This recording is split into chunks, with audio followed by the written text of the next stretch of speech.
This is chapter 7, talks about entropy. Let's remember that at this point in time, in the preceding chapter, chapter 6, we talked about the second law of thermodynamics.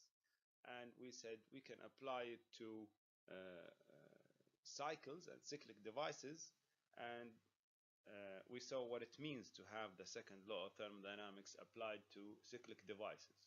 Basically, that you cannot exchange heat with a single reservoir and still produce a net amount of work. You cannot exchange heat or transfer heat from a lower temperature reservoir to a higher temperature reservoir without outside input, without work, intervention. And many of the implications you have associated with these cyclic devices as pertain to the second law. In this chapter, we will apply the second law of thermodynamics to processes. Okay? To processes. Meaning, we'll see that when a gas expands in a turbine, what constitutes a possible process, expansion of gas in a turbine, and what constitutes an impossible expansion of a gas in a turbine. Just like we use the second law to determine what heat engine is possible and what heat engine is impossible. And of the heat engines that are possible, which one is better, quote unquote, in terms of the second law of thermodynamics. We'll see which pump, for example, which compressor is better from the standpoint of the second law of thermodynamics. Which heat exchanger is better, performs better according to the second law of thermodynamics. Okay, just like the first law of thermodynamics dealt with the property energy, we invented energy to be used with the first law of thermodynamics and its conservation and its conversion between the different types. So it told us that heat, work, and mass can be entered into or taken away from the system to change the total energy of a system. This second law of thermodynamics will lead to the definition of a new property called entropy, which is very difficult to give a physical description of without considering the microscopic state of a system. If we have time later in this chapter, we'll talk about the Gibbs equation and the third law of thermodynamics and basis on which the absolute value of entropy is given. But we'll talk about this later. The main thing is that unlike energy, which was conserved, entropy is a non-conserved property. It's a property, all right, we'll see it's not a property of a system, but of the process, but it's not conserved. So it can be generated. It cannot be destroyed, unfortunately, but it can be generated. We also now know that an irreversible, meaning an actual heat engine, is less efficient than a reversible one operating between the same two thermal energy reservoirs. So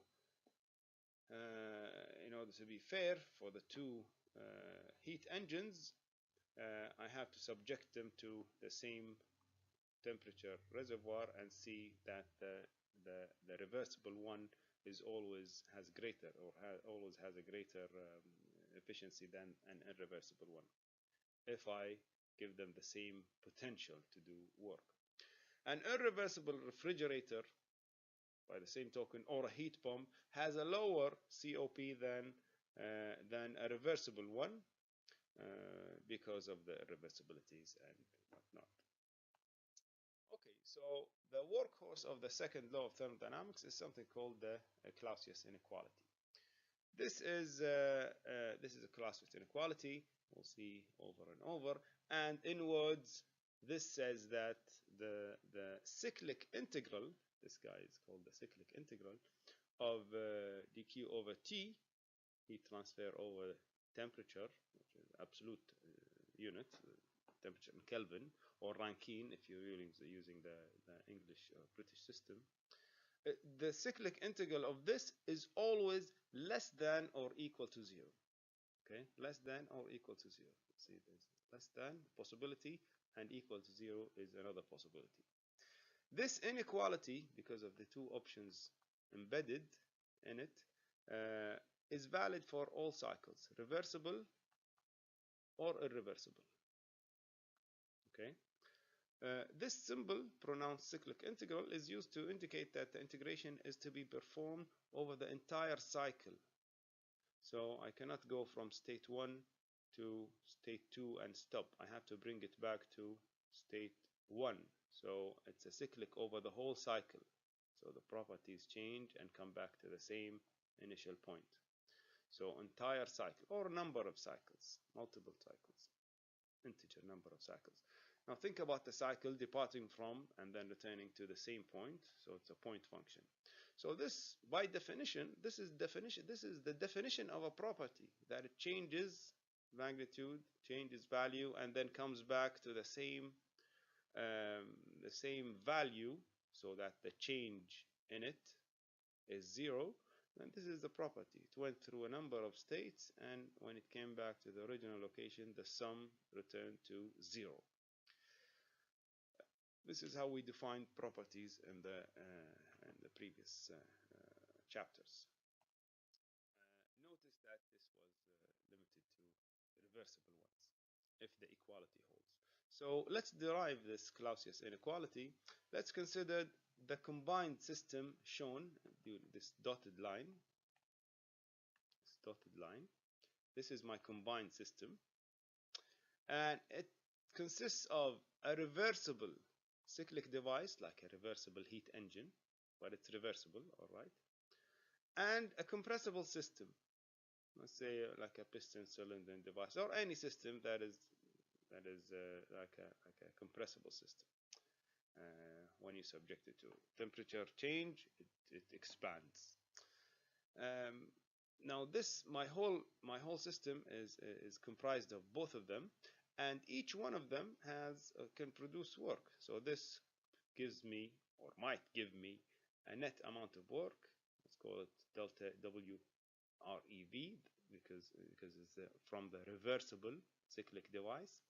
And this system, let's say it was a compressed gas, and it was heated, and it gave me some boundary work. So some boundary work, or some work, whatever form, exited this system. So this was the work of a system. So two types of work. I'll combine them here. So if you do an energy balance, a simple energy balance of the combined system, my big system, dotted line, you'll see that the change, the heat transfer, the net heat transfer in minus the net work output of the system is equal to the change in differential form of the energy of a system. So this is over like a very short differential amount of time, like a millisecond. So this is the heat that was obtained, and this is the work that was delivered, because I said net out. Now net out, if I rearrange this, I'll bring this on the other side, and this on the left side, and switch them. I'll say that this work output, the net work output of this combined system, is equal to the net heat input minus the change in the energy of a system over whatever differential amount of time. If I integrate this, I'll integrate this in a second, I'll just make a note that this is the work output of the combined system, so work of the cyclic reversible device, reversible cyclic device, plus the compressible system. This is the heat received from the reservoir. This is the only, note that this is the only heat input to the system. Okay? The heat output is still within the system, the heat input is still within the system, and there's only work output out of this compressible system. And this is the change in the total energy of the combined system. Let's consider what we learned in the previous chapter, that the cyclic device is reversible, so the ratio of Q to T is equal to ratio of Q to T. So the heat received over the temperature it was received at is equal to the ratio of the heat rejected divided by the temperature it was rejected. So this guy is equal to this guy. Okay, so I can say that this Q, delta QR, is nothing but this is nothing but delta QR is equal to TR times delta Q over T. Okay, so I'll take this and I'll multiply this the other side. So this is messy. So this makes this equation look like this. So delta QR, I'll substitute this thing. So TR times delta Q over T, again these are defined here, minus DE for the system, combined system. If you integrate over one cycle, so let's say that this went through an integer number of cycles. The whole thing went through one complete cycle, or multiple cycles. We know that this thing will return to zero. It will change and will be zero if I integrate this. So delta E for the system will be zero for an integer number of cycles, for like a specific number of cycles. So WC, which is the combined work of the whole system, is equal to TR times the cyclic integral of Q over T. Which Q? This Q. Which T? It's this T. Okay. So the cyclic integral, the network output of the combined cycle. Now, it appears that our system, dotted line, is exchanging heat with a single thermal energy reservoir. It's only exchanging heat with this thermal energy reservoir, while still producing, maybe consuming work, WC, during this cycle. Remember what we said about the Kelvin-Planck statement of the second law, that no heat engine, no device can exchange heat with a single reservoir and still produce a net amount of work, a positive net amount of work. Well, this cycle is impossible. Well, this work output, it's impossible for it to be negative, to be positive, according to the Kelvin-Planck statement of the second law. So, on the basis of this statement of the second law, we know that W sub C, the combined work delivered by the system, cannot be positive.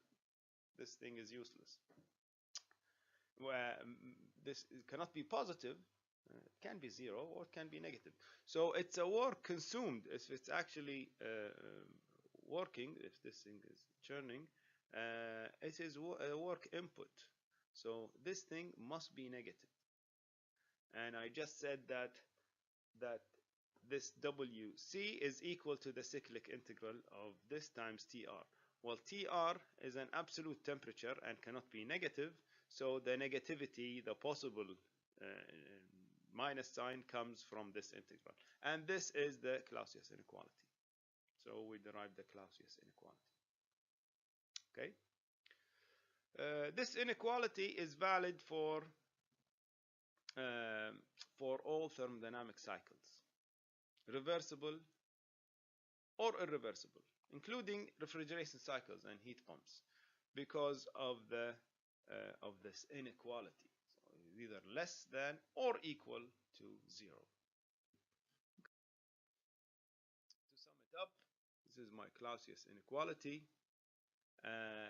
If no irreversibilities occur within the system, as well as the reversible cyclic device, this small heat engine, and the reversible heat engine, there is no irreversibilities here nor here, then the cycle undergone by the combined system will internally be reversible. This is internally reversible, and this is internally reversible. So this thing is internally reversible, and the work will be zero. Meaning whatever thing I put in, I'll get out, and no work will be produced. However, if there are some irreversibilities, as the inequality hints, I will put some amount of work and I'll just lose it due to friction and all irreversibilities that occur in the system and in the cyclic device. So the Clausius in the Clausius equality, the equality part holds for totally or just internally reversible cycles, while the inequality part holds for irreversible cycles. A quantity whose cyclic integral is 0, let's consider the case where this thing is internally reversible. If the cyclic integral of this thing is 0, then this thing, okay, depends on the point itself, the point in time, the point in the property set space. It's not a property of the path. Okay, it's not a process path. It's not a path function. It's a point function. If it goes through a whole number of states and comes back, and the change in it, internally reversible, is 0, then this thing is a property. Just like the volume, just like internal energy or enthalpy, it's a property. This is how we define properties. Therefore, it is a property, and Clausius in the 1850s, 40s, chose to name this property entropy. Okay, it has units kilojoules per Kelvin, and it's an extensive property. Okay, as you can tell from the S being uppercase here, it doesn't have per kilogram part, so it's an extensive property. So it depends on the size of the system. Entropy per unit mass, the intensive counterpart to this entropy, is an intensive property. Absolute values, like we said, like I said a moment ago, of this entropy can be determined from the law of thermodynamics. If we have time, we'll go over those Gibbs equations. The entropy change of a system during a process, this internal reversible process, is given by the integral of delta Q over T, and this will give us the change in temperature in entropy. This is just this process. Okay, and this you integrate from 1 to 2, you'll get delta S. Okay, so S2 minus S1 is equal to the integral of this thing when it is internally reversible. This is not the case when these are irreversible processes. So to perform this integration, we're interested in seeing or getting the absolute value of the change in temperature, or the change in temperature in entropy. Excuse me. We're interested in getting the value of the change in entropy from state 1 to state 2. So we're interested in carrying out this integration. To perform this integration for a change in entropy, one needs to know the relation, functional relation between Q and T in order to carry out this integration, which is not always available. In fact, it's almost always not available unless we fake it. So we'll use tabulated data to get these changes in entropy. Let's get to a special case, a famous special case of this Clausius inequality. We said it's hard to get a functional relation between Q and T, except when this thing is internally reversible, of course, and it's isothermal. So the integral from state 1 to state 2 of this quantity when it's internally reversible, delta S, I'll take this outside, and it'll be 1 over T times the integral of delta Q, which is just Q, over T. So this is a special case if it's internally reversible and isothermal. Okay, so that Q could be pulled out of the integral. Note that the entropy change of a system during an internally reversible isothermal process can be positive or negative, like the entropy change anywhere. It depends on Q. This depends on direction of Q. Q is a directional quantity. Okay, it's a scalar quantity, but it's a directional quantity, it's like a vector. Heat into the system is positive. We'll say it's positive, and heat out of the system is negative. So delta S will increase if heat is added to the system, and it will decrease if heat is transferred from the system. So if heat is subtracted from the system. From the Clausius inequality, we'll derive another principle, which is the increase of entropy principle. Let's consider this cycle, which is comprised of two processes. Process 1 from 1 to 2, and then another part of the process from 2 to 1. I know that 2 to 1 is internally reversible.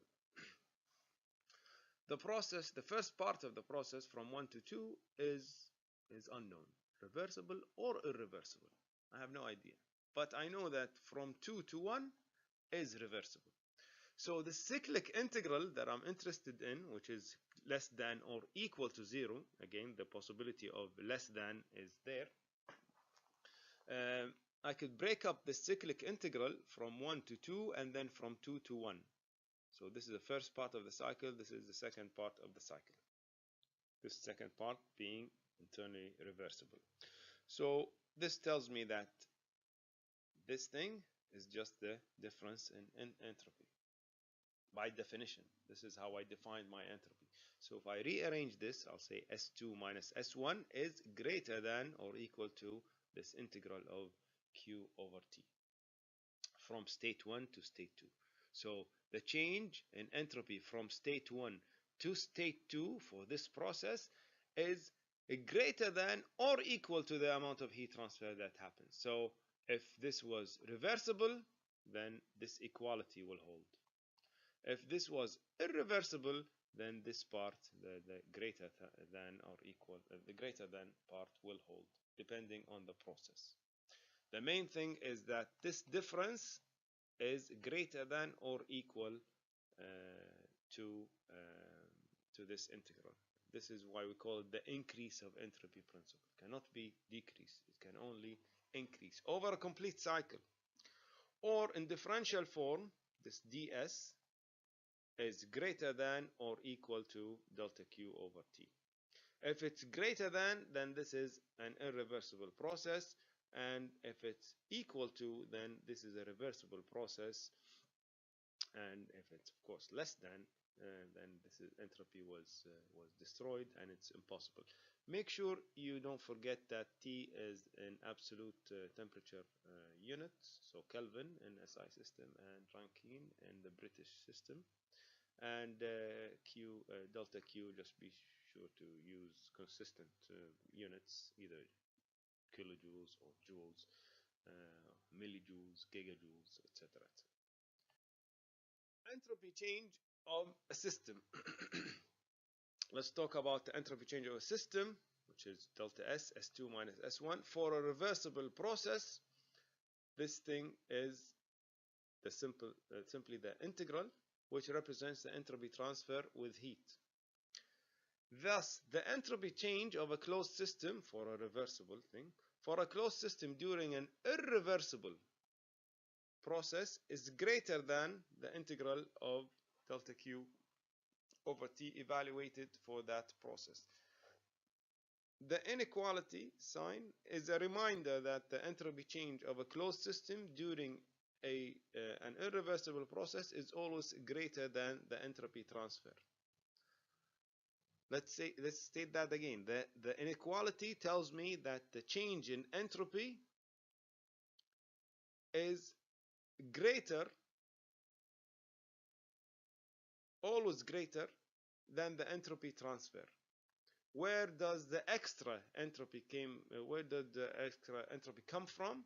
It comes from the irreversibilities.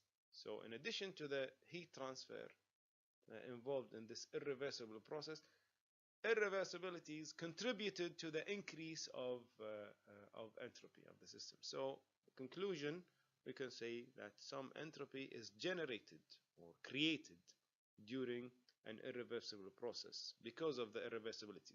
Instead of carrying through this inequality sign and using this all the time, I'll just use equal and add the possibility that this thing is greater than delta S. So I'll add some entropy generation term and turn this into an equality sign. So the change of entropy in the system from process in the system in a process from 1 to 2, which is S2 minus S1, is equal to this integral. And just in case this process from 1 to 2 is irreversible, I'll add the potential for some entropy to be generated. Now, comments on Sgen, we call it Sgen, which is the entropy generation. Sgen is always a positive quantity or a zero quantity. The value depends on the process, not the system. So if the process is reversible, we know that Sgen will be 0. If the process is somewhat irreversible, Sgen will be a small number.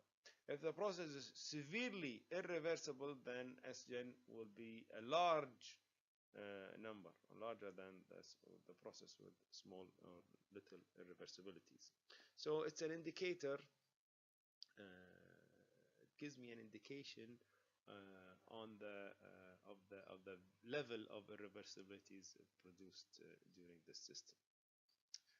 So a well-machined pump parts will produce less friction and less irreversibilities. Will generate less entropy. For an isolated system, an adiabatic one, so no heat transfer, a closed system, so no heat transfer from this system to anywhere else, no mass transfer, no work, no heat interaction.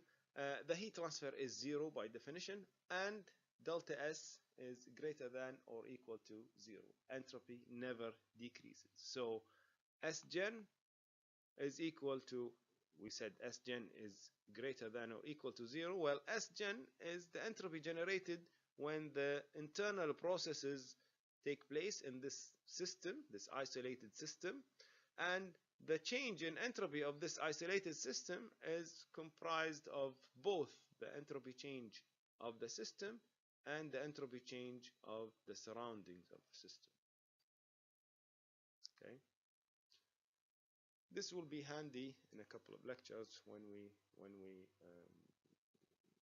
try to quantify Sgen for different types of processes. The main thing to note is that Sgen is greater than 0 for reversible processes, is equal to 0 for reversible processes, and is less than 0, so it's a negative generation. So it's a destruction of entropy for its impossible process. For an example, a couple of days I'll post a homework where you look at a device, inlet conditions, outlet conditions, and by the numbers by themselves you cannot tell if this pump or this heat exchanger is an impossible one or a possible one, and if both of them are possible, which one is better. However, when you evaluate this heat entropy generation, you could